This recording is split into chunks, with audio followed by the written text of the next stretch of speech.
Sejam bem-vindos ao nosso canal. Nós queremos pedir a todos vocês, se possível, se inscrevam no nosso canal e nos ajude a crescer. Também não esqueça de deixar ao final o seu like, se gostou ou não gostou do nosso estudo.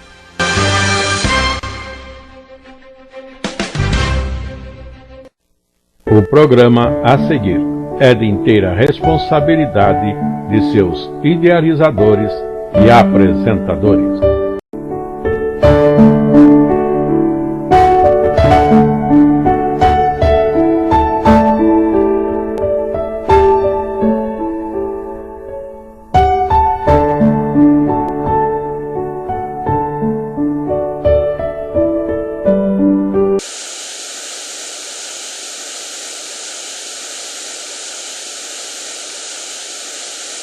Saudamos a todos que acompanham nossos estudos nas Sagradas Escrituras e estudos esses também para a Escola Bíblica Dominical. Estamos no terceiro trimestre de 2025 e o tema deste trimestre é as grandes doutrinas e, naturalmente, doutrinas bíblicas. A lição presente já é a segunda neste trimestre e o seu título é Deus, seu ser e atributos. A nossa leitura bíblica, ou leitura bíblica em classe, está no Salmo 145, os versos de 1 a 9, que dizem para nós, faço a leitura do texto. Eu te exaltarei, ó Deus, Rei meu, e bendirei o teu nome pelos séculos dos séculos. Cada dia te bendirei e louvarei o teu nome pelos séculos dos séculos. Grande é o Senhor e muito digno de louvor, e a sua grandeza inescrutável. Uma geração louvará as tuas obras, a outra geração e anunciará as tuas proezas. Falarei da magnificência gloriosa da tua majestade e das tuas obras maravilhosas. E se falará da força dos teus feitos terríveis, e contarei a tua grandeza. Publicarão abundantemente a memória da tua bondade, e cantarão a tua justiça. Piedoso e benigno é o Senhor, sofredor e de grande misericórdia. O Senhor é bom para todos, e as suas misericórdias são sobre todas as suas obras. Assim como temos a leitura bíblica em classe, propomos também o nosso texto áureo, que está em Oséias capítulo 6, o verso 3, que diz: conheçamos e prossigamos em conhecer o Senhor. Como a alva será a sua saída, e ele a nós virá como a chuva, como chuva serôdia que rega a terra. E dando sequência para este nosso estudo da lição número 2, Deus, seu ser e atributos, queremos estar apresentando o nosso esboço que se desenvolve em 3 subtítulos. O primeiro subtítulo, a existência e o ser de Deus. Segundo subtítulo, os atributos essenciais de Deus. E, finalmente, os atributos morais de Deus, como terceiro subtítulo, no que vamos estar desenvolvendo a nossa lição de número 2. Isso posto, vamos então estar fazendo estudo agora de Deus. Oh, coisa séria. Pelo que vamos compreender, Deus não é acessível por nós. Deus não é um coelho que a gente vai estender em uma mesa e depois analisá-lo. Deus não é visível e nem alcançável, e nem pode-se dele fazer uma análise segundo a nossa razão. Ele é inacessível. Portanto, dentro da nossa introdução já começamos dizendo, e o texto está em tela dizendo assim: visto que Deus ocupa o lugar central da Bíblia, ou na Bíblia, toda a doutrina bíblica parte do fundamento da sua existência, natureza, atributos e obras de Deus. Não há dúvida de que jamais poderíamos dizer uma palavra sequer acerca do Altíssimo se ele mesmo não tivesse se revelado a nós. Mas isto ele fez várias vezes e de diferentes maneiras, conforme o registro inspirado e infalível das Escrituras Sagradas. Começaremos então o nosso estudo sobre Deus, apreciando na presente lição o que a Bíblia diz a respeito do seu ser e atributos, para depois meditarmos sobre os seus atos e obras. Naturalmente, para nós falarmos de Deus, nós vamos estar resumindo muito. Será somente como algo superficial, mas pelo menos estamos estudando e conhecendo Deus que se fez revelar através das Escrituras, ou como Paulo diz, foi Deus quem fez vir sobre nós a luz do seu conhecimento. Portanto, compreendamos essas formas de estudar com muita limitação. Se escrevendo a respeito de Jesus, o evangelista João disse que escreveu alguma coisa, não se poderia escrever tudo, não poderia caber nos livros o que Deus, ou Cristo Jesus, fez no tempo curto em que esteve conosco na forma de homem, quando o Verbo se fez carne e habitou entre nós.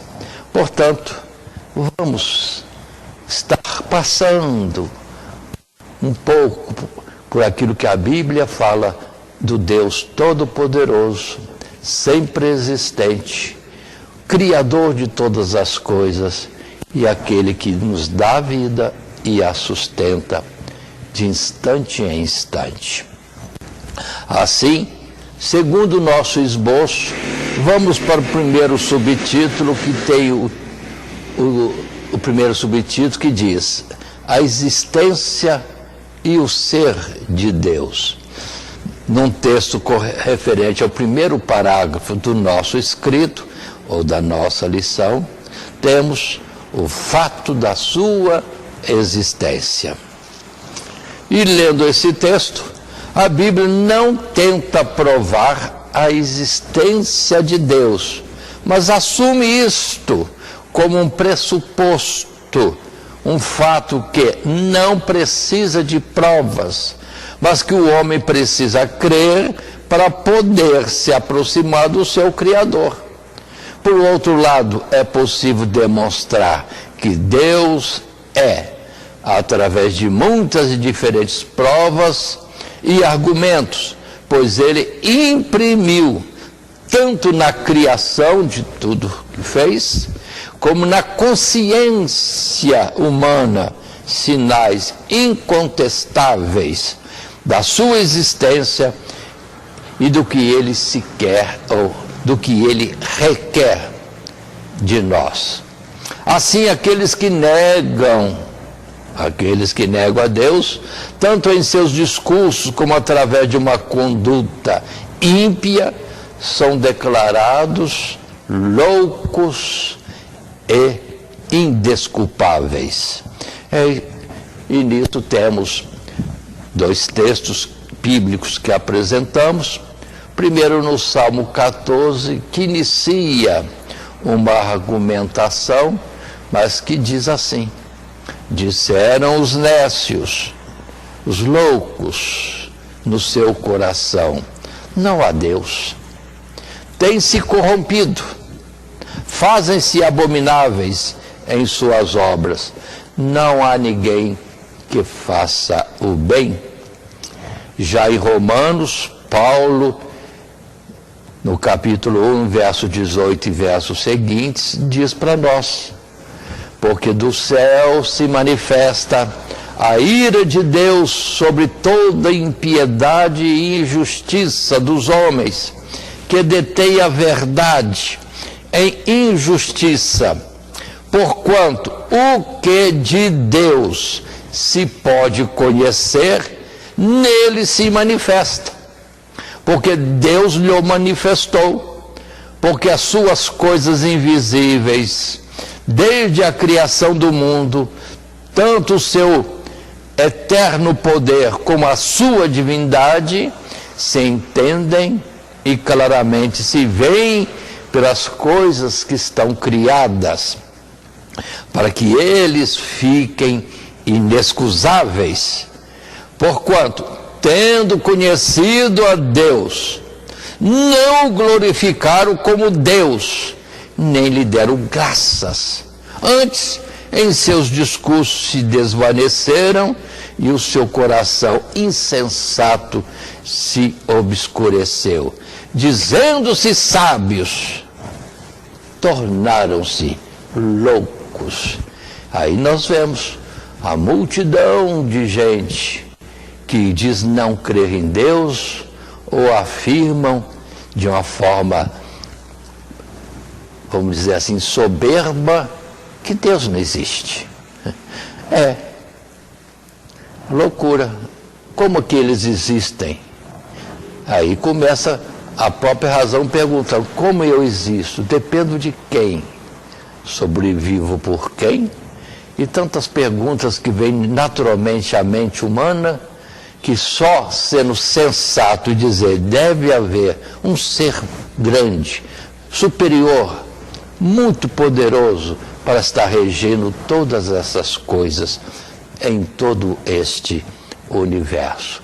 E se mostram muitas vezes os homens como loucos, não reconhecem um Deus invisível que tem operado tudo isso, entretanto fazem imagens de esculturas e se prostram diante daquilo. Isso é loucura. Se eles fizeram com as suas mãos um objeto, como colocar aquilo numa mesa, num lugar mais de destaque, e se inclinar diante daquilo dizendo: Deus, me ajuda, me socorre. Foi sua mão que fez aquilo. Não tem poder nenhum. Tem boca, não falam, olhos não veem, ouvidos não ouvem, tem pés, mas não andam, e mãos e não fazem nada. Portanto, o homem é louco, e muitas outras palavras poderiam ser ditas, porque não crer naquilo que é evidente na sua existência e na ordem da natureza, de fato, é insensato. Mas continuemos indo dentro do nosso escrito para um segundo parágrafo que agora colocamos em tela. Nesse subtítulo, a existência e o ser de Deus. E nesse subtítulo consideramos a possibilidade do seu conhecimento. Lendo o texto, diz ele assim para nós: precisamos entender que só é possível falar a verdade sobre Deus, ou mesmo sobre as coisas divinas, mediante revelação do próprio Deus. Sem essa revelação, ele não pode ser conhecido. Deus se revela porque ele quer que os homens o conheçam, porque disto depende a sua felicidade eterna. Acomodando-se então à nossa fraqueza, o Altíssimo se dá a conhecer usando a nossa linguagem finita, pequena, particularmente por analogia aos modos de agir e de ser do homem. Quando as Escrituras falam na boca, na mão e nos olhos de Deus, por exemplo, ou que Deus se entristeceu ou se irou, e mesmo assim, o conhecimento que podemos alcançar de Deus a partir da revelação sempre será parcial, devido à limitação do nosso entendimento, para que antes sejamos despertados a confessar e louvar a grandeza infinita do caráter e das obras do Altíssimo, do que a esquadrinhá-las. Em vez de filosofar a respeito de Deus, vamos ver a história do homem, os registros na Bíblia Sagrada, ou vamos estar atentos ao nosso redor, porque Provérbios, no escrito de Salomão, ele diz que a sabedoria e Deus, vamos dizer assim, se revela ao nosso redor, naquilo que vemos, naquilo que ouvimos, no que sucede ao nosso redor, é Ele se apresentando.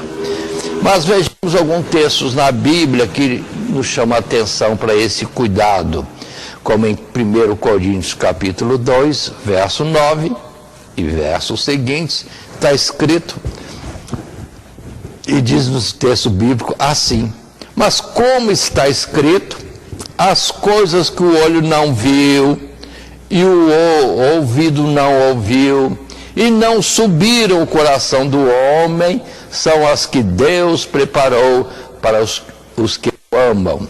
Mas Deus nos revelou pelo seu Espírito, porque o Espírito de Deus penetra todas as coisas, ainda as profundezas de Deus. Verso 11, porque qual dos homens sabe as coisas do homem, senão o Espírito do homem que nele está? Assim também ninguém sabe as coisas de Deus, senão o Espírito de Deus. Mas nós não recebemos o Espírito do mundo, mas o Espírito que provém de Deus, para que pudéssemos conhecer o que nos é dado gratuitamente por Deus.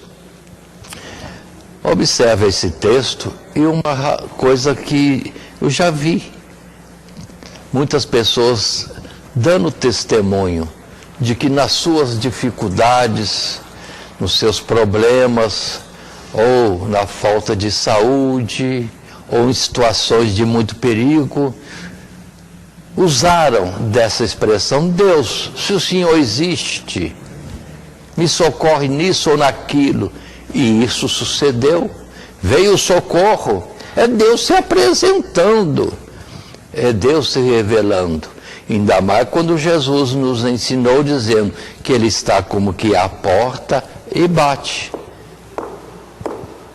Se alguém abrir a porta, Ele entrará e ceará com este. No sentido, vamos dizer assim, figurado, Ele está querendo dizer que Ele está perto de nós, querendo falar conosco, ter contato conosco, mas precisamos abrir o coração, a mente, como que para recebê-lo.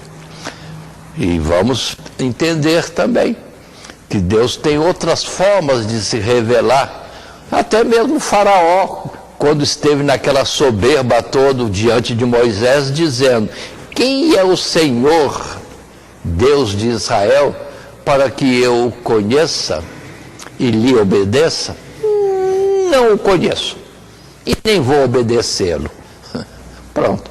Aí Deus começa a fazer grandes operações, sinais ou pragas, como queira se chamar, na terra do Egito, justamente tudo aquilo que eles tinham como divinos ou grandes no meio do Egito, Deus operou para mostrar que há alguém não visível, mas muito maior e poderoso do que aquilo que eles chamavam de deuses.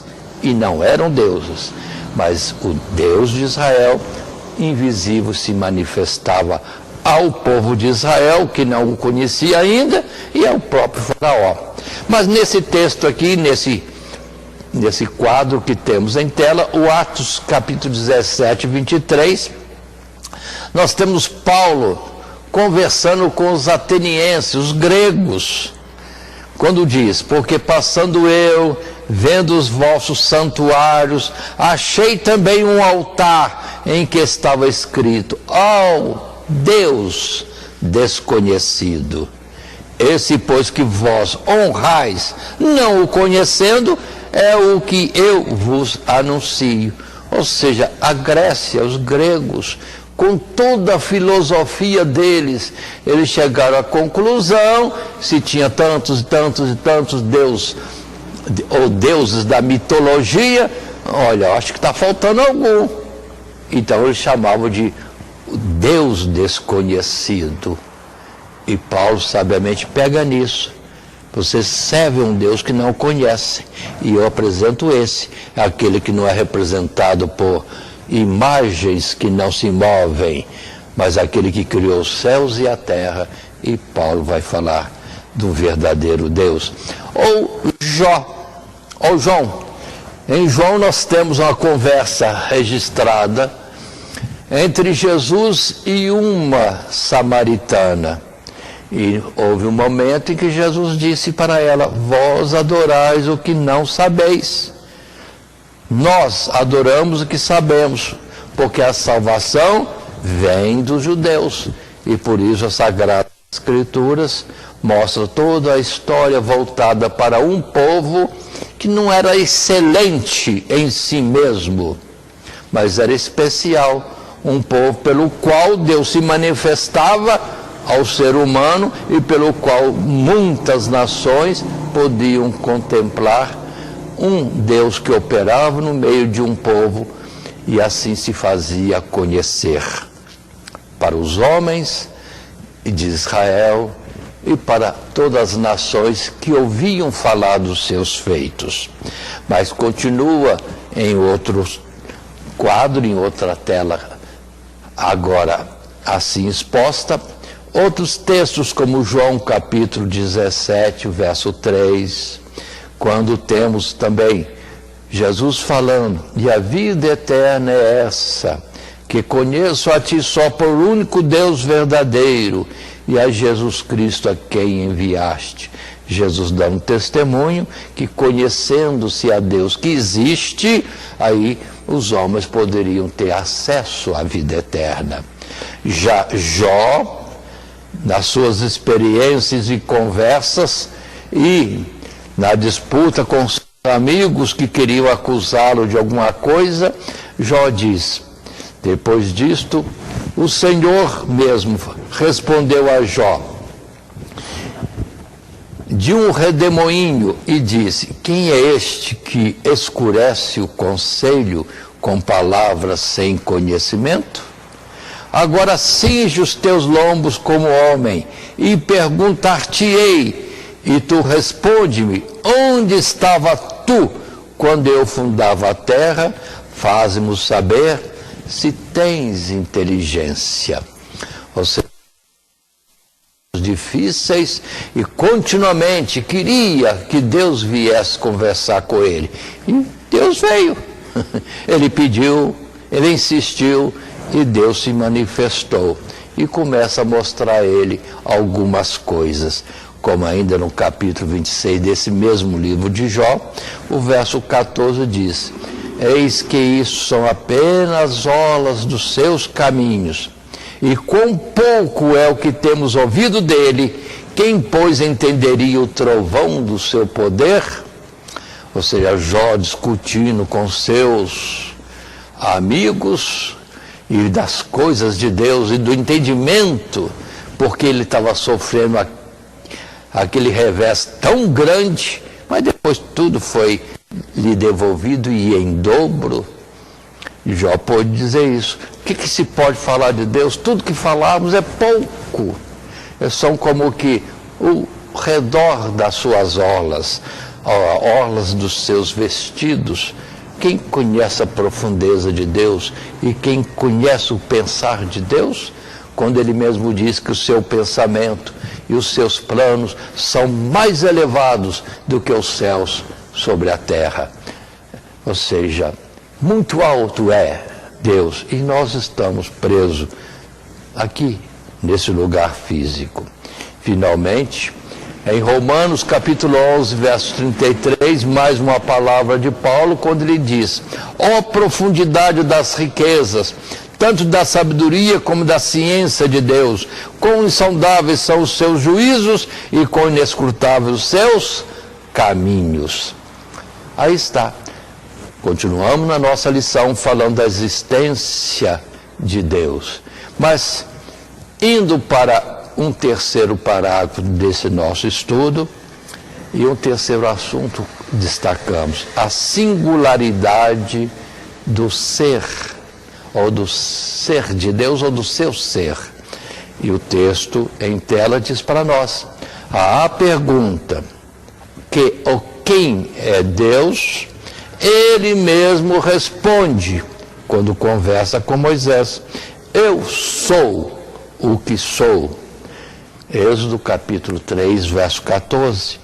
Deus é o ser supremo que existe por si mesmo, independentemente de qualquer causa exterior. Esta é a origem do nome Jeová, ou Yahvé, que em nossas Bíblias geralmente é traduzido por Senhor, que significa o autoexistente, o autossuficiente. E outra declaração importante acerca da natureza essencial de Deus é feita por Cristo Jesus. Deus é Espírito. João capítulo 4, verso 24. Quer dizer que o Altíssimo não está limitado à forma, matéria ou espaço, ou seja, não tem um corpo como todos os outros seres. Outra declaração bíblica é de que Deus é único, embora muitos impropriamente chamados de deuses pelos homens, existe somente um Deus. Portanto, Deus é inigualável, incomparável a qualquer outro ser. E é interessante observar em Isaías capítulo 40, 41, até 45, quando Deus mesmo diz: a que me comparareis? A que me fareis semelhante? Ele exprime ali o que ele é, aquele que habita no alto, aquele que constituiu ou criou todas as coisas, que chama as estrelas por nome, porque conhece tudo. E Deus vai falando. Mas o homem, quantas vezes, diz ali em Isaías, prefere fazer uma imagem de escultura, esculpida ou desenhada, e se prostra diante daquilo, como se aquilo tivesse poder. Foi ele que fez. Desde quando uma obra esculpida por nós pode ser maior do que nós? Precisamos pensar com mais cuidado naquele que, sim, ordena todo este universo e sustenta a vida que está em nós. Mas textos outros nós temos, como em Atos capítulo 17, verso 24, outra vez, Paulo conversando com os atenienses, lá na Grécia, ele diz: o Deus que fez o mundo e tudo que nele há, sendo o Senhor do céu e da terra, não habita em templos feitos por mãos de homens, nem tampouco é servido por mãos de homens, como que necessitando de alguma coisa, pois ele mesmo é quem dá a todos a vida, a respiração e todas as coisas. Observe como Paulo fala de uma forma tão clara e sábia quem é Deus, que os homens diminuem para fazê-lo igual a si, numa imagem inerte. no ídolo. Mas Deus é muito além. As nossas misérias não diminuem Deus. As nossas adorações e louvores a Ele não aumentam a Ele. Ele é muito mais excelente. E como Ele mesmo disse de si, Ele habita num alto e sublime lugar.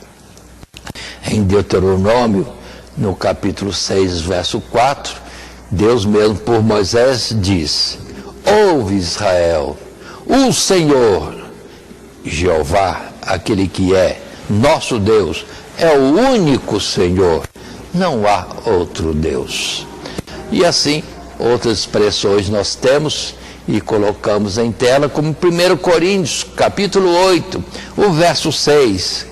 E Paulo diz: todavia, para nós há um só Deus, o Pai, de quem é tudo e para quem nós vivemos, e um só Senhor, Jesus Cristo, pelo qual são todas as coisas, e nós por Ele. Já em Timóteo, na primeira carta de Paulo a Timóteo, no capítulo 2 e no verso 3, está escrito: porque isso é bom e agradável diante de Deus, nosso Salvador, que quer que todos os homens se salvem e venham ao conhecimento da verdade, porque há um só Deus e um só mediador entre Deus e os homens, Jesus Cristo, homem. Observe bem como nosso cristianismo está frágil, fraco, e eu diria, não vou dizer, vou perguntar, não está desviado da verdade? Quando a gente esquece desta palavra de Paulo tão firme, ou que Jesus diz: Deus é único, e Ele mesmo diz: vinde a mim. Mas o homem, contrariando o que Paulo diz aqui, quando Paulo diz: há um só Deus, e um só mediador, Quem é esse mediador? Jesus Cristo, que se fez homem. Portanto, vamos perceber, precisamos ter mais cuidado. Não estamos conhecendo Deus, tendo muitos sendo invocados como auxiliadores, como se Deus não fosse suficiente. É perigoso. Isaías 46, verso 5, lá outra vez em Isaías, Deus mesmo, quantas vezes ali disse, e fala nesse texto assim: por isso, eu anunciei desde então, e te fiz ouvir, antes que acontecesse, para que não dissesses: o meu ídolo fez estas coisas, ou a minha imagem de escultura, ou a minha imagem de fundição as mandou.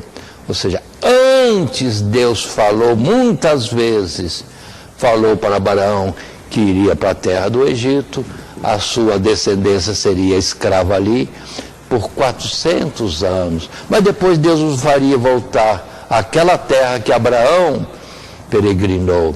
Somos testemunhas, está aí a história até hoje. Os israelitas, naquele terreninho pequenininho que Deus deu a eles, pequeno, por quê? Não precisa de terra para ser protegido por Deus. Observe bem isso. E também pela mensagem: não é aqui o lugar do vosso descanso, é numa terra muito mais ampla, lá nos céus, onde Deus habita, e nós iremos ser levados para lá, para ali morarmos com Ele. Mas continuemos no nosso estudo, quando agora entramos no segundo subtítulo, que é os atributos essenciais de Deus. Tudo isso nessa lição número 2, Deus, seu ser e atributos. E agora, este subtítulo, os tributos essenciais de Deus. As nossas palavras são fracas, frágeis, limitadas para falar de Deus. Então, não estranhe essa realidade. Por isso, colocamos essa observação na tela seguinte, para nossa melhor compreensão, começamos por tratar dos atributos ou qualidades divinas que chamamos de essenciais, porque pertencem exclusivamente à divindade, a Deus, e manifesta a diferença infinita entre Deus e a criação, ou melhor, entre Deus e nós, seres criados por Ele, pó da terra que recebeu vida pelo poder dele. Portanto, consideremos, entendendo, repito, a nossa fragilidade de palavras para falar de um Deus tão grande, tão magnífico, tão excelente. Mas vamos conversar um pouco. Assim, subtítulo 2, os atributos essenciais de Deus, e colocamos em tela um primeiro parágrafo desse subtítulo. E uma consideração, a sua infinitude. Ou seja, Deus é infinito naquilo que Ele é em si mesmo. E o escrito é esse que lemos: Deus é infinito, pois não está sujeito a nenhuma limitação própria da criatura. Isso significa que, em termos de espaço, Ele é imenso, é onipresente, ou seja, está presente em toda parte, bem como excede a todos os limites de espaço da criação, de tal modo que nada pode contê-lo. Mas antes, todas as coisas existem nele. Em relação ao tempo, a infinitude de Deus implica que Ele é eterno, pois não tem princípio, sucessão, nem fim de dias.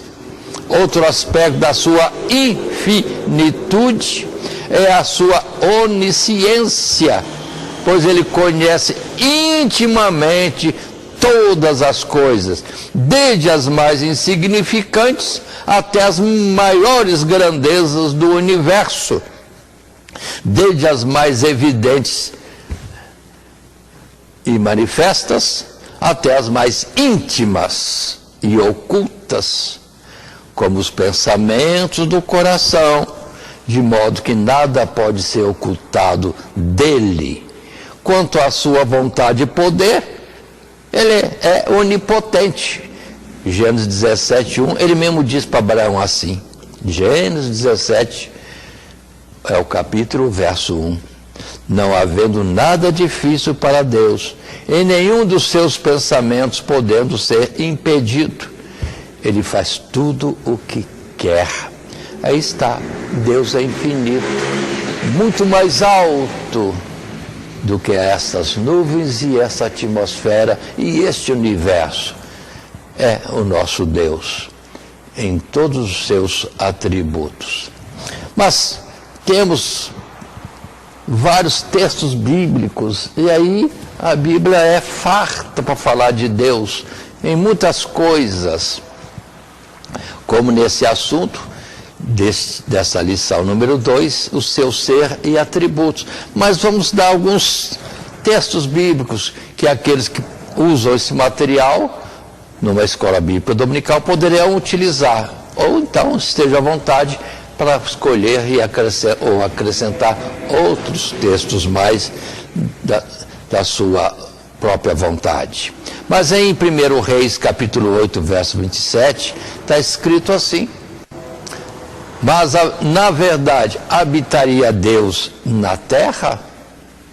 Eis que os céus e até os céus dos céus te não poderiam conter, quanto menos esta casa que tenho edificado.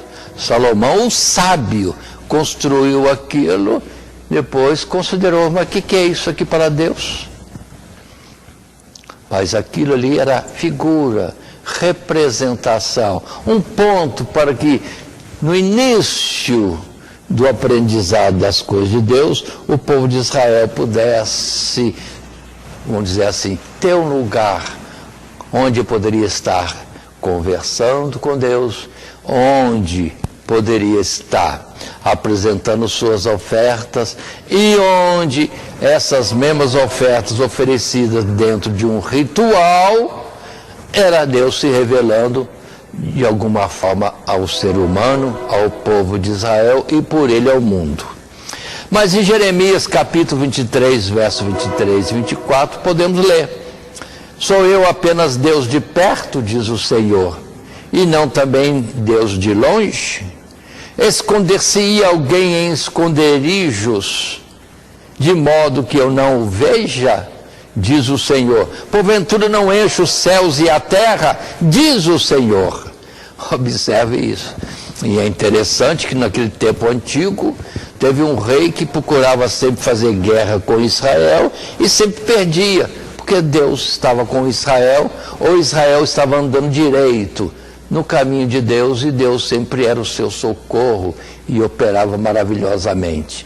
Mas as guerras estavam acontecendo, vamos dizer assim, em planícies. Aí alguém deu a ideia, mas nós estamos combatendo com esse povo aí em planícies. O Deus deles é o Deus da planície.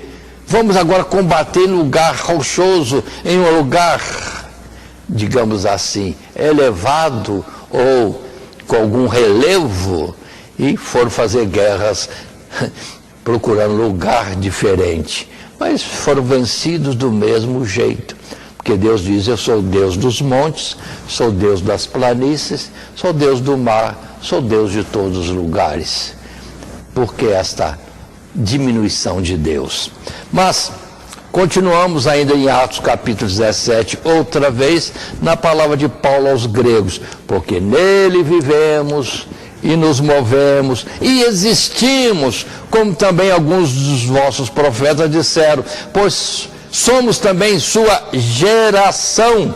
Agora paremos um pouquinho. Como é que nós existimos? Na sequência, vamos a Adão. Adão, Deus esculpiu um boneco de barro. O que tinha ali? Areia, sílica, algum fragmento de ferrugem, fragmentos de um monte de coisa. Quantos materiais existiu aí? Quantos elementos da tabela periódica existia ali? Inerte. Deus esculpiu e soprou. E tudo aquilo se fez moléculas. Vivas, células vivas. Ou seja, Deus é tão poderoso que conhece cada célula do nosso corpo, seja nos nervos, seja na pele, seja nos ossos, no lugar mais rústico, no lugar mais sensível, como o cérebro ou os olhos. Ali Deus transformou naquilo que somos, isso representado em Adão. Se Deus faz isso conosco, Ele conhece as nossas células, porque foi Ele que deu vida a cada célula do nosso ser. Por isso mesmo, o Salmo 90 continua dizendo: antes que montes nascessem, ou que tu formasses a terra e o mundo, sim, de eternidade, tu és Deus. Em Apocalipse capítulo 1, verso 8, diz também Ele mesmo: eu sou o Alfa e o Ômega, ou seja, o princípio e o fim, diz o Senhor, que é e que era e que há de vir, o Todo-Poderoso. Isso dizendo passado, presente e futuro. Ele é sempre existente. Mas continuemos. Salmo 147. Outra tela colocamos aí para podermos considerar outros exemplos de textos bíblicos que cada um pode usar no seu estudo dessa lição. Salmo 147, verso 4. Conta os números das estrelas, chamando-as todas pelos seus nomes. E eu disse: conhece as nossas células. Ele conhece tudo. Salmo 139, verso 1. Senhor, tu me sondastes e me conheces. Para onde eu me irei do teu espírito? Ou para onde fugirei da tua face? Se subir ao céu, tu aí estás. Se fizer no inferno a minha cama, eis que tu ali estás também. onde se esconder de Deus. Já o escritor de Hebreus, no capítulo 4, verso 12 e outros versos, diz: porque a palavra de Deus é viva e eficaz e mais penetrante do que qualquer espada de 2 gumes, e penetra até a divisão da alma e do espírito, das juntas e medulas, e é apta para discernir os pensamentos e intenções do coração. E não há criatura alguma encoberta diante dele. Antes, todas as coisas estão nuas e patentes aos olhos daquele com quem temos de tratar. Que coisa linda essa! Por isso que Nabucodonosor, um dia, no seu grande império, ali em Babilônia, no seu palácio aprazível, deitou-se pensando: o que vai ser depois de mim? Dormiu, sonhou, e no sonho Deus estava revelando para ele as coisas que viriam no futuro, o seu reino e os reinos seguintes, um após o outro, e que a nossa história universal, os livros de história do mundo revelam, mas está lá tudo no capítulo 2 de Daniel. Deus sabe tudo, lê os nossos pensamentos e pode dar resposta a nós ou se apresentar a nós. Temos ainda outros textos que podem ser usados. Gênesis capítulo 18, verso 13. Disse o Senhor a Abraão: porque se riu Sara, dizendo: na verdade gerarei eu ainda, havendo já envelhecido. E Deus diz: haveria coisa alguma difícil ao Senhor Deus? Ao tempo determinado, diz Deus, tornarei a ti por este tempo da vida, e Sara terá um filho. Pronto, aí Abraão e Sara tiveram Isaque, conforme Deus anunciou nesse momento. Lucas capítulo 1, verso 36, o anjo falando da obra que Deus faria em Maria, fala bem claro para ela que ela, sem interferência de um homem, de um ser masculino, virgem mesmo, conceberia e daria à luz a um filho. E leva a ela sua prima Isabel, já idosa, até então estéril, está grávida no 6º mês. Há alguma coisa impossível para Deus? Esse é o texto de Lucas 1, verso 36. Mas no Salmo 115 está escrito: mas o nosso Deus está nos céus e faz tudo o que lhe apraz. E outra vez Jó, na conversa com Deus, por fim, ele diz para Deus: bem sei eu que tudo podes, e nenhum dos teus pensamentos pode ser impedido. É a conclusão praticamente do livro de Jó. Ele pôde trazer o mal e depois retornou o bem. O Jó tinha dito por algumas vezes, né, recebemos de Deus o bem e não receberíamos o mal. E Jó recebeu o bem, era riquíssimo, recebeu o desastre na sua vida, que desgraça tão terrível ali escrita no livro do mesmo nome de Jó, e depois Deus devolveu-lhe tudo, e abundância de dias ainda.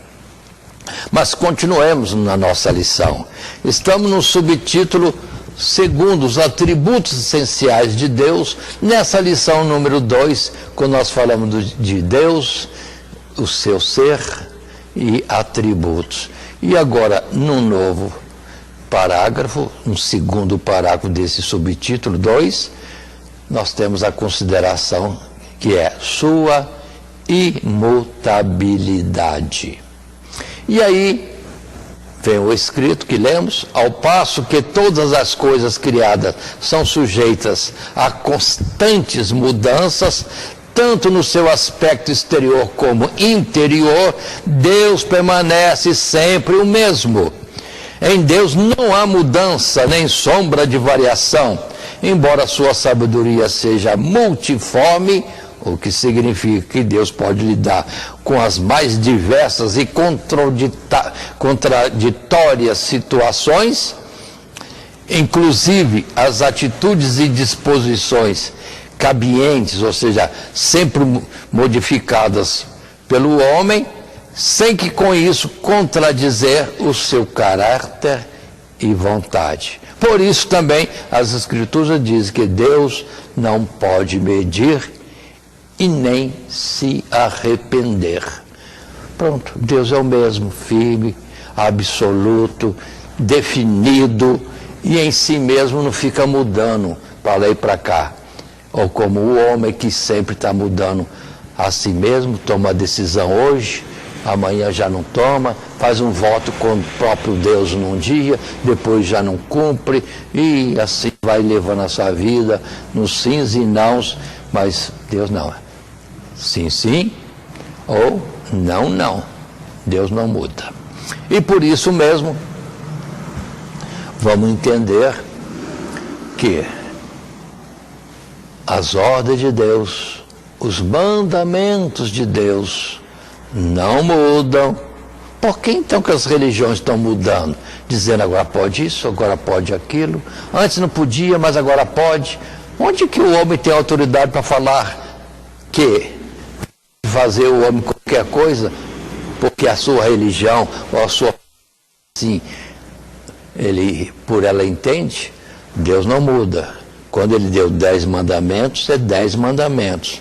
Quando ele disse a respeito que aborrece o divórcio, ele aborrece o divórcio. Quando ele disse que um segundo casamento com um cônjuge vivo é adultério, continua sendo adultério. Por que o cristianismo está mudando? Deus não muda. No dia do juízo, está perigoso chegarmos lá com coisas mudadas. Deus não vai mudar, não vai alterar, porque quisemos alterar aquilo que ele disse para fazer e não fizemos, ou para não fazer, e etc. Mas continuemos nesse novo assunto com novos textos projetados para podermos analisar.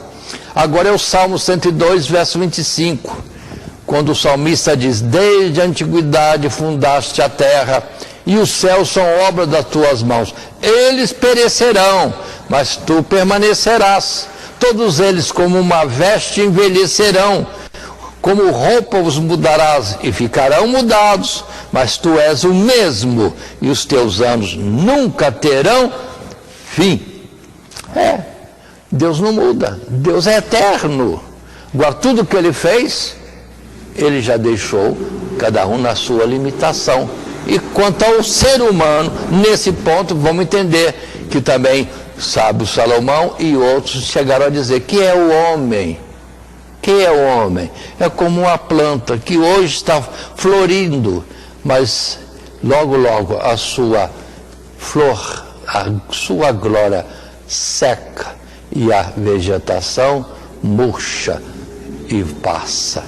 Assim é o homem, como uma sombra que apareceu aqui neste mundo e pronto, onde está agora?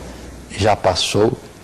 Em Malaquias 3, verso 6, ainda podemos dizer, Deus falando fortemente através desse profeta, porque eu, o Senhor Deus, não mudo. Por isso, vós, ó filhos de Jacó, não sois consumidos. Deus tem um plano a realizar com a descendência de Abraão. Pronto. E nunca muda isso. E por isso que aí está a descendência de Abraão, de Isaac, de Jacó, e o mundo perturbado, e sempre odiando aquele povo. Não adianta. Deus falou que eles vão existir sempre, e que aquela terra é deles. É uma contenda contra Deus. Vamos ver o que acontece, vamos estar atentos aos acontecimentos, e percebamos que Deus continua agindo. O homem que não quer ver, as nações parecem tampar os olhos, não querem enxergar que o que Deus fala, ele cumpre, inclusive naquela nação e, enfim, em todas as nações.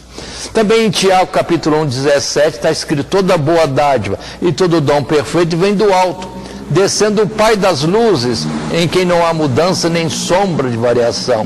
Ou seja, o bem vem de Deus, não tem jeito de vir bem de outro lugar, a não ser Deus. E nele não há mudança. Segundo Timóteo, capítulo 2, numa segunda carta de Paulo a Timóteo, no capítulo 2, o verso 13, quando diz: se formos infiéis,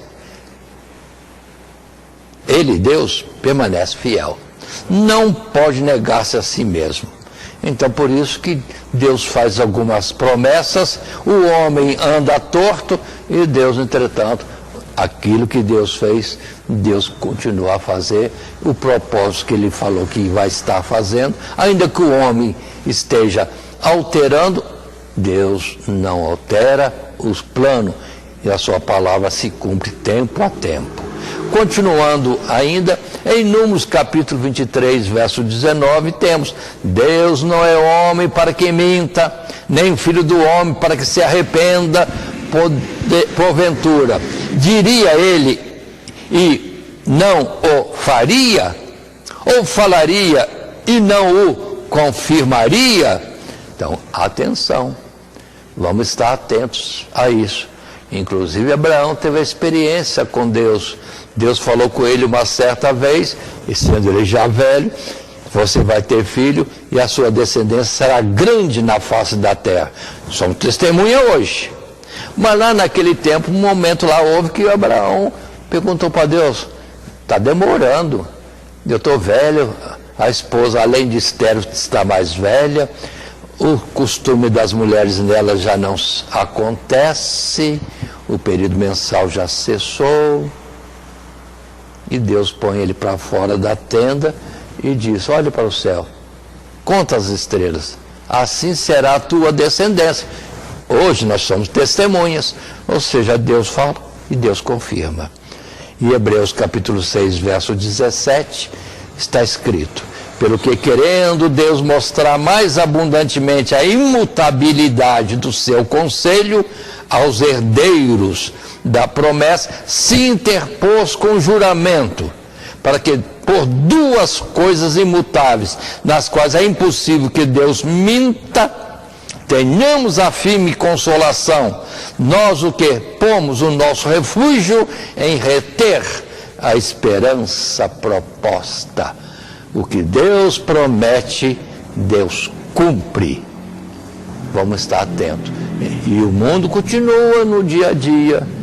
Passam-se os anos, passam-se os séculos, passam os milênios, mas a obra de Deus continua. E o seu evangelho publicado a todas as nações. Até que limite? Ele diz lá em Apocalipse: até que se complete o número de salvos. Ou seja, Deus está conversando, falando, se mostrando ao mundo, mas quem está dando atenção? E todos aqueles que vêm a Ele, que o percebem e se colocam no seu propósito, pronto. São os que estão sendo como escritos no livro da vida. Quando completar o número de salvos, termina tudo isso aqui. Não há mais outro propósito. Mas estamos nesse trimestre, que é o terceiro de 2025, com as lições, as grandes doutrinas. E numa lição de número 2, temos Deus, seu ser e atributos. E vamos assim desenvolvendo pontos doutrinários. Mas agora estamos no terceiro subtítulo, os atributos morais de Deus. Uma forma de homens, nós falarmos de Deus. Tão fraca a nossa fala. Mas consideremos uma palavra inicial.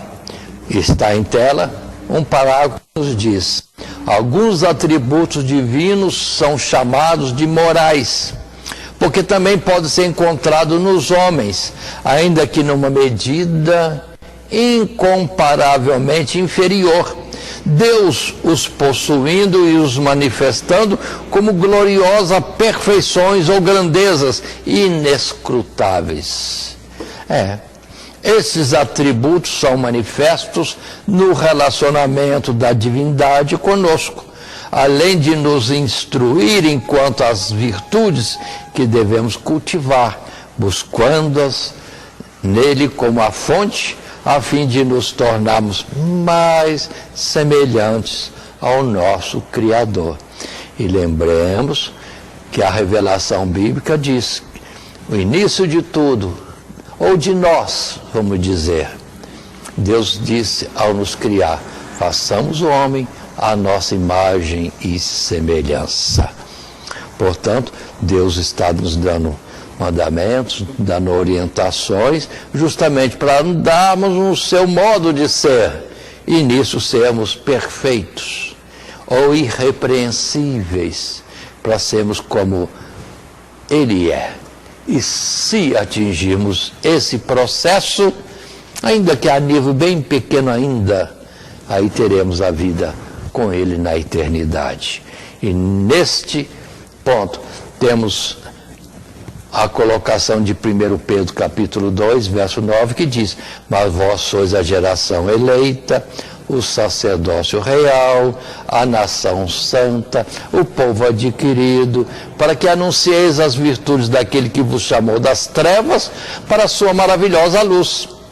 Ou Mateus capítulo 5, verso 48, Jesus no seu sermão do monte, na sua pregação e ensino ao povo, diz: sede vós, pois, perfeitos, como é perfeito o vosso Pai que está nos céus. E em Efésios capítulo 4, ainda Paulo escrevendo diz: vos revistais do novo homem, que segundo Deus é criado em verdadeira justiça e santidade. E assim, observando os preceitos de Deus, os seus mandamentos, nós vamos nos aperfeiçoando, entrando sim numa forma de vida em justiça, em santidade, com conhecimento das coisas divinas, porque Ele aos poucos vai nos revelando, e quanto mais dermos atenção, o processo continua dele nos ensinar, porque Ele quer que nós o conheçamos e prossigamos a conhecer textos que já temos lido nessa mesma lição. Mas assim, no terceiro subtítulo, os atributos morais de Deus, tem uma primeira observação que está agora em tela: sua justiça e santidade. E lemos o texto: Deus é justo e reto, ou seja, Ele tem a disposição de sempre dar a cada um o que lhe é devido. Por isso, Deus não tem o culpado por inocente. Naum, capítulo 1 e o verso 3. Mas retribui a cada um segundo as suas obras. E assim é propriamente chamado o juiz de toda a terra.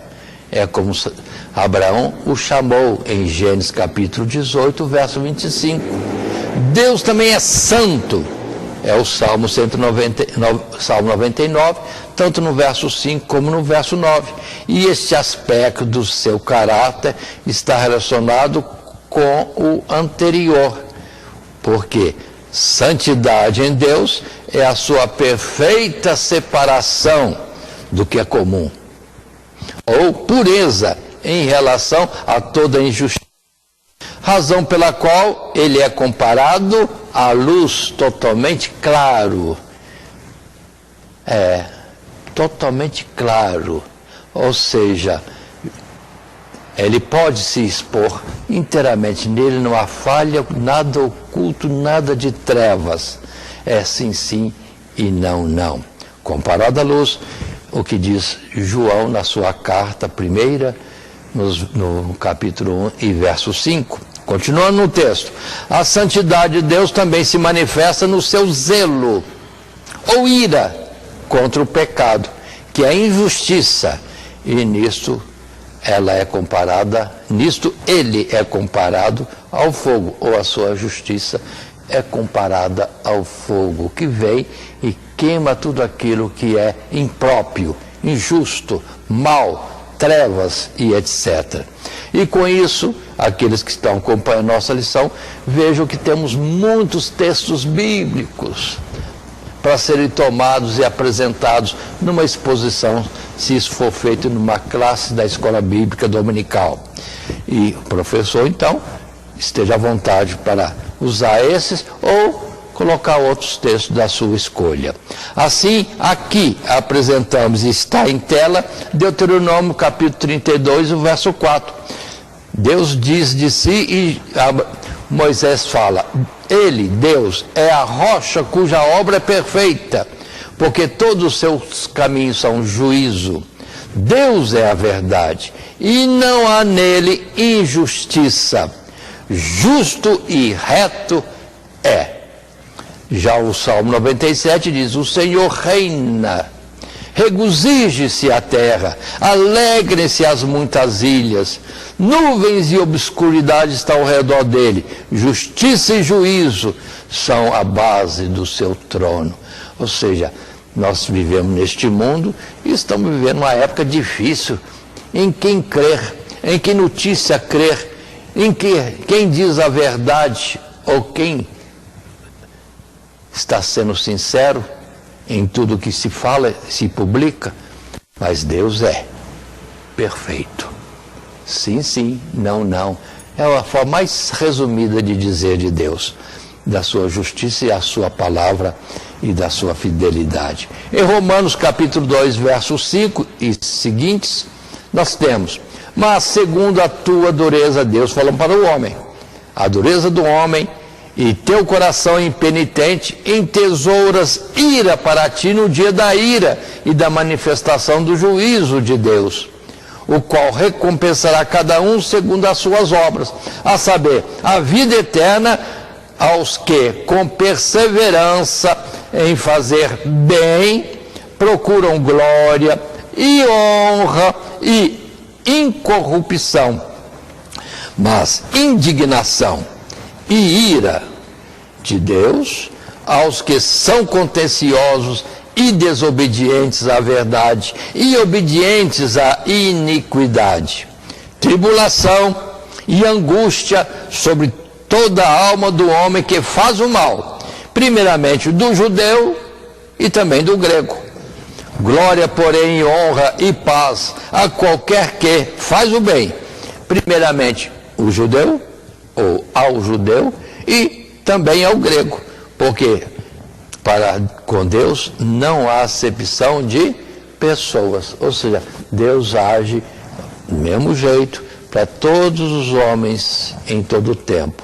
Deus sabe julgar e, sim, agir corretamente no seu juízo para aqueles que o conhecem e aqueles que não o conhecem, pessoa por pessoa, conforme for o que ele sabe, conhece de Deus, da sua responsabilidade. Deus sabe trazer o juízo para cada um. Temos também Abacuque no capítulo 1, verso 13, quando Abacuque, numa conversa com Deus, diz: tu és tão puro de olhos que não podes ver o mal, e a vexação não podes contemplar, porque, pois, olhas para os que procedem aleivosamente e te calas, quando o ímpio devora aquele que é mais justo do que ele. Mas haverá o juízo, haverá o juízo. Deus não está longe. E Abacuque, depois que Deus fala com ele, numa conversa linda desse livro de Abacuque, ele passa a entender Deus e vê que Deus é justo. Deus não perdeu o controle das coisas. Deus tem domínio pleno sobre tudo. E ele diz justamente assim: aconteça o que acontecer, agora eu espero em Deus. Por que espera em Deus? Porque antes ele ficava em dúvida, vendo tantas injustiças, mas ele sabe que Deus está vendo, e Deus vai agir no devido tempo, e ele então passa a ter plena confiança em Deus, faltando, não faltando, havendo justiça, não havendo justiça, tendo o que comer, não tendo o que comer, com saúde ou sem saúde, disse ele, espero em Deus. Ainda também temos a palavra de Josué, no capítulo 24, o livro de Josué, no verso 19, quando então Josué disse ao povo: não podereis servir ao Senhor, porquanto é Deus santo e Deus zeloso, que não perdoará a vossa transgressão, nem os vossos pecados.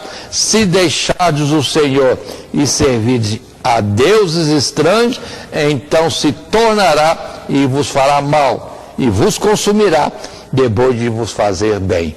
Aí, uma coisa séria, ou sejamos sinceros com Deus, ou então, Deus não se deixa enganar. Aquilo que o homem planta, Deus faz o homem colher. É a sua justiça Ele é o juiz correto, sincero e que não vai fazer acepção de pessoas. Mas textos ainda temos, como em 1 João, na primeira carta de João, no capítulo 3, o verso 3. E qualquer que nele, em Deus, tem essa esperança, purifica-se a si mesmo, como também ele é puro. Qualquer que comete o pecado também comete iniquidade, porque o pecado é iniquidade, é injustiça. E bem sabeis que ele se manifestou para tirar os nossos pecados, e nele não há pecado.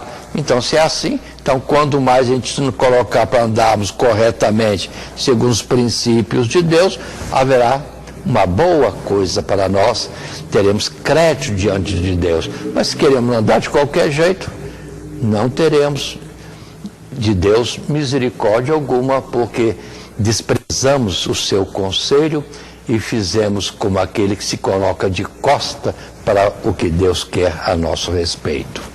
Também Isaías, no capítulo 33, no verso 14, diz: os pecadores de Sião se assombraram, o tremor surpreendeu os hipócritas. Quem dentre nós habitará com fogo consumidor? Quem dentre nós habitará com as labaredas eternas? É o mesmo que o escritor de Hebreus também diz, porque o nosso Deus é um fogo consumidor. O seu Deus é fogo consumidor, mas ele vai consumindo aquilo que o aborrece e é injusto ou mentira. Por isso que ele foi representado, ou se apresentou a Moisés, numa chama, um fogo que estava numa sarça, e a sarça não se consumia. Ele ardia lá, fogo, naquela pequena vegetação, e a vegetação continuava viva. Assim também Deus quer fazer conosco, quer estar operando em nós, sem nós sermos lesados. Mas se queremos a iniquidade, ou em nós há coisas más, Deus é contra isso, e isso vai ser retirado de nós, pelo que no juízo, ou iremos para o fogo, onde tudo será consumido, ou porque ele já, vamos dizer assim, nesse tempo da vida, encontrando com ele, ele achou em nós condições para trabalhar, para nós entrarmos pelo seu caminho, que leva à vida eterna, e com ele poderemos morar nos lugares celestiais. Mas continuando, ainda no terceiro subtítulo, os atributos morais de Deus, uma segunda consideração. Um novo texto está colocado aí: sua misericórdia, bondade e amor. Leiamos. Ao mesmo tempo que é justo e santo, Deus também é misericordioso. Expressão de Êxodo 34, os versos 6 e 7. E se não fosse pela grandeza da sua misericórdia, que o faz ser paciente, longânimo, sofredor, perdoador, seríamos todos consumidos no fogo da sua ira santa. A misericórdia de Deus é a sua disposição de considerar a miséria e limitação de suas criaturas, provendo-lhes alívio e socorro. Deus também é bondoso, pois sempre está disposto a olhar os maus e ingratos. Igualmente, perfeito e grandioso é o seu amor.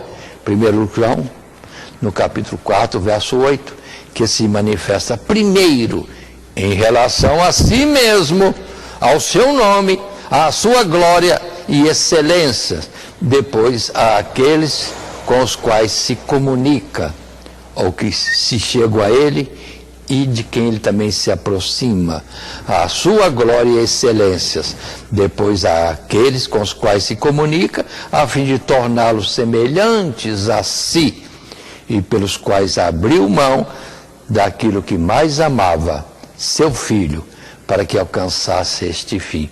Ou seja, Deus é tão tremendo em misericórdia e bondade, que deu seu Filho unigênito para vir tomar as nossas culpas e pagar com sua própria vida, para que tivesse um perdão dos pecados e com isso condições de reconciliação com Deus e com isso direito a uma vida eterna.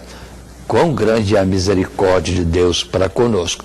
E lembremos, como Deus é bom e misericordioso. Nós temos exemplos ali, em Caim, quando Caim oferece a Deus um sacrifício com o coração não perfeito, Deus não recebe. Recebeu o sacrifício de Abel, a oferta de Abel, mas de Caim não. Caim ficou irado. Mas Deus vem a ele e diz: se fizeres certo, também haverá aceitação para ti. Olha, como é que Deus é misericordioso. Mas Caim não quer conversa nem com Deus, o que muitos homens também fazem. Aí vai piorando. Se não ouviu a Deus naquele conselho que Deus deu, daí a pouco mata Abel. Caim mata Abel. E Deus vem a Caim segunda vez e procura conversa. Observem. Deus diz: Caim, onde está Abel? Deus sabia. Mas Caim bate de ombros, vamos dizer assim: sou eu guardador do meu irmão? Aí Deus, pronto, e já vem com juízo, né? Falando: a terra clama, recebendo o sangue de teu irmão, por isso serás vagabundo e pela terra andarilho. E vem então a sentença contra Caim. Ou seja, Deus chegou com palavras suaves, e Caim desrespeitoso. Muitos homens estão sendo assim, desrespeitosos para Deus. E não resta outra coisa senão uma vida toda atribulada e já indo para um juízo de condenação final. Por isso, temos o Salmo 103, em que o salmista nos diz: misericordioso e piedoso é o Senhor Deus, longânimo e grande em longanimidade, não repreenderá perpetuamente, nem para sempre conservará a sua ira, mas não nos tratou segundo os nossos pecados, nem nos retribuiu segundo as nossas iniquidades. Pois quanto o céu está elevado acima da terra, assim é grande a sua misericórdia para com os que o temem. Quanto está longe o Oriente do Ocidente, assim afasta de nós as nossas transgressões. Como um pai que se compadece de seus filhos, assim o Senhor Deus se compadece daqueles que o temem. Pois Ele conhece a nossa estrutura, lembra-se de que somos pó. Porque o homem são seus dias como a erva, como a flor do campo, assim floresce. Pois passando por ela o vento, logo se vai e o seu lugar não conhece mais. Mas a misericórdia do Senhor Deus é de eternidade a eternidade sobre aqueles que o temem, e a sua justiça sobre os filhos dos filhos, sobre aqueles que guardam o seu conserto e sobre os que lembram dos seus mandamentos para o cumprirem.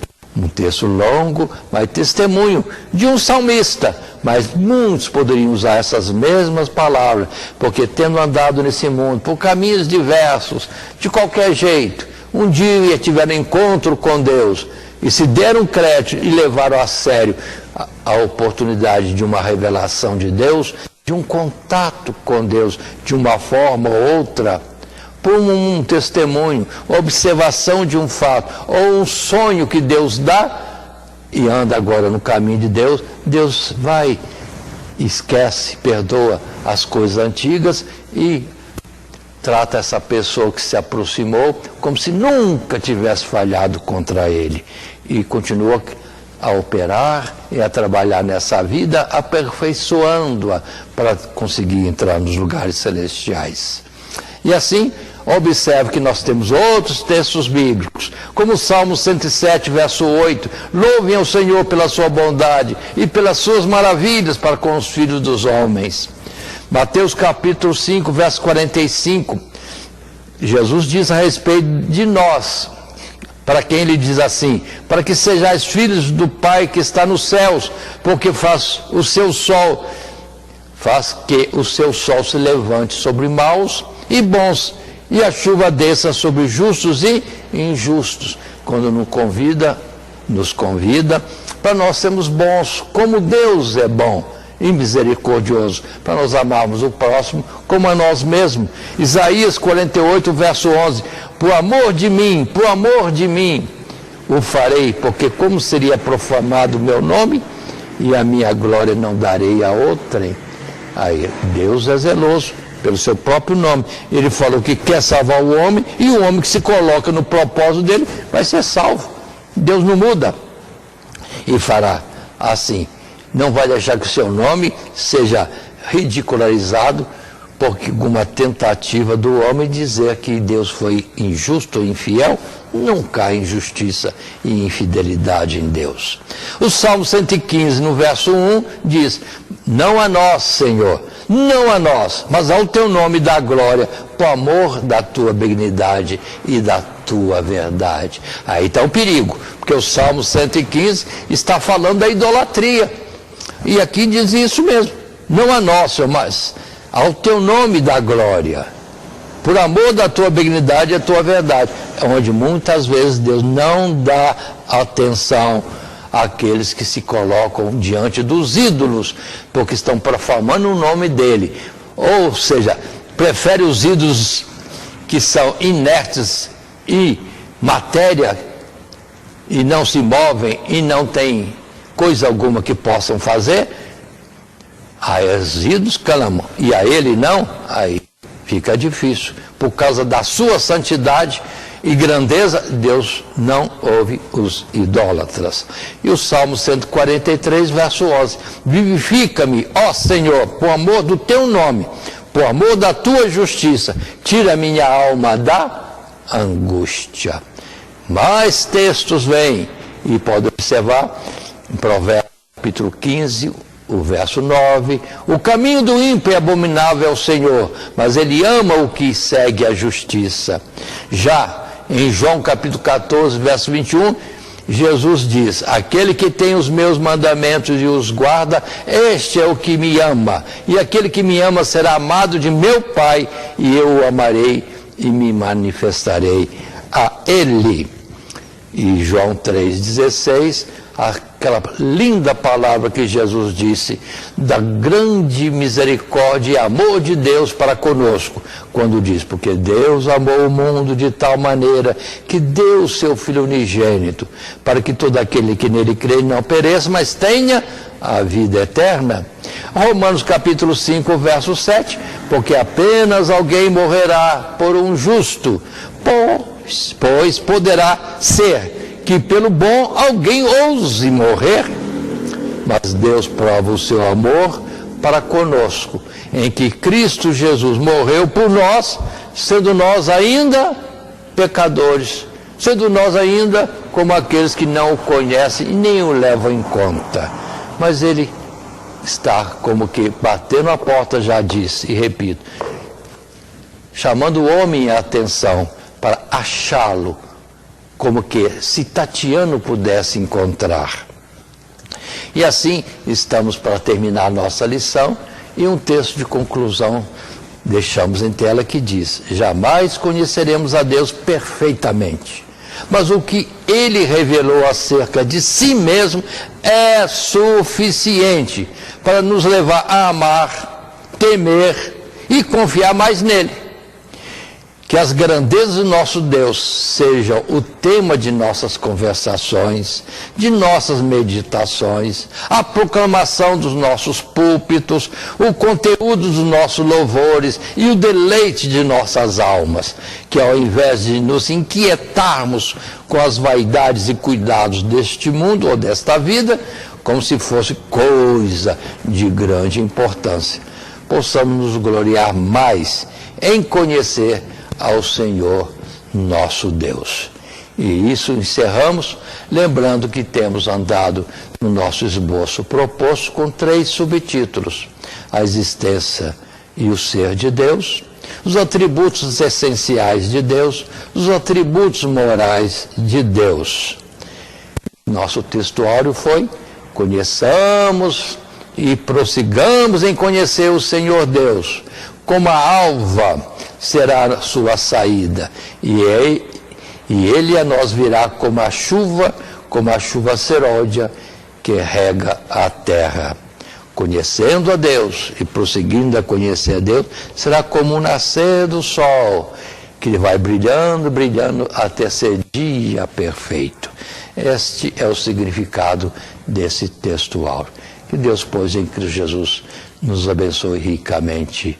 Amém. A paz do Senhor Jesus, estou aqui para fazer um convite especial para você e toda a sua família. Venha para a EBD aprender a palavra de Deus, ficar mais próximo de Deus, você e a sua casa. A família EBD está de braços abertos para recebê-lo. Escola Bíblica Dominical, um lugar de aprendizado, fé e comunhão. Aqui, cada geração descobre mais sobre a palavra de Deus. Os adultos têm um estudo aprofundado das Escrituras, refletindo sobre os princípios bíblicos e sua aplicação na vida cristã, fortalecendo assim a fé e a comunhão. Os jovens aprendem a palavra e como aplicá-la no seu dia a dia, descobrindo valores que guiam suas escolhas e a sua caminhada na fé. Os adolescentes encontram um espaço seguro para tirar dúvidas, compartilhar experiências e crescer espiritualmente com base nos ensinamentos bíblicos. Os juniores aprendem a palavra de Deus através da leitura, memorização e atividades interativas que despertam a curiosidade pela fé. Aqui, os pequenos aprendem sobre Jesus com brincadeiras, músicas e atividades lúdicas que tornam a Bíblia viva para eles. Até os bebês aprendem a palavra de forma adaptada ao seu entendimento, em um ambiente seguro e acolhedor. Cada sala é cuidadosamente estruturada para atender cada faixa etária, garantindo um ensino bíblico de qualidade e um ambiente acolhedor para toda a família. Aqui, sua fé se fortalece e sua família cresce em comunhão. Todos os domingos, às 9 horas da manhã, Escola Bíblica Dominical.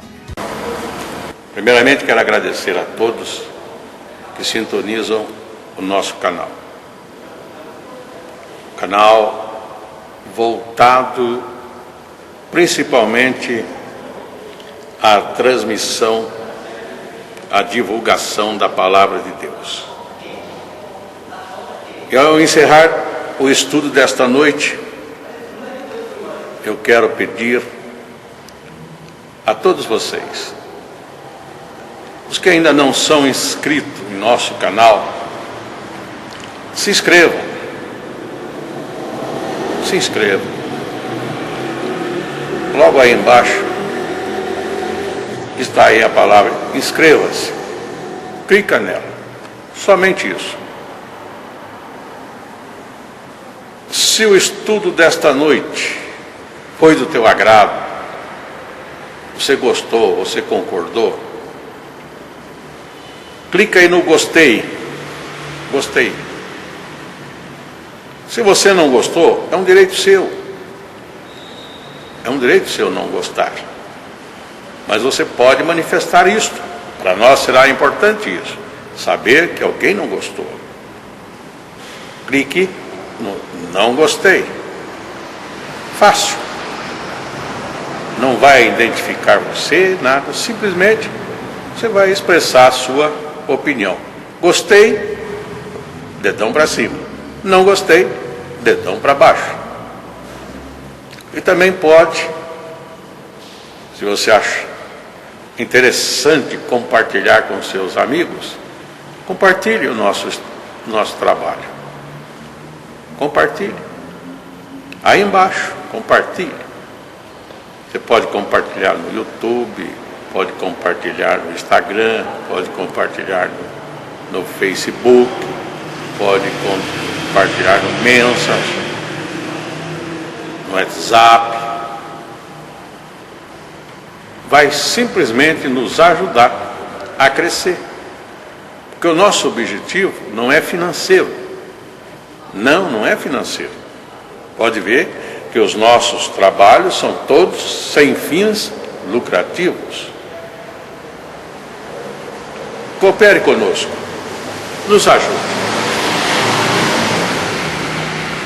Temos também os nossos blogs, a nossa emissora na web, Rádio Net Grata Nova. Tudo isso você encontra aí embaixo na descrição do nosso vídeo, do nosso estudo. Dá uma olhada, todos os endereços estão aí, junto à descrição dos nossos estudos. E eu agradeço, primeiramente a Deus, por tudo que Deus tem feito nesses anos que nós estamos trabalhando na internet. E a você, que toda semana entra no nosso canal. Deus te abençoe. Todo dia, toda hora, muito mais prazer em ouvir. Radionet Grata Nova. Web Rádio, a qualidade que faz a diferença, cada vez mais necessária. Rede Grata Nova de Evangelização. Acesse nosso site www.horadadecisão.com.br. Hora da Decisão, tudo junto, sem acento.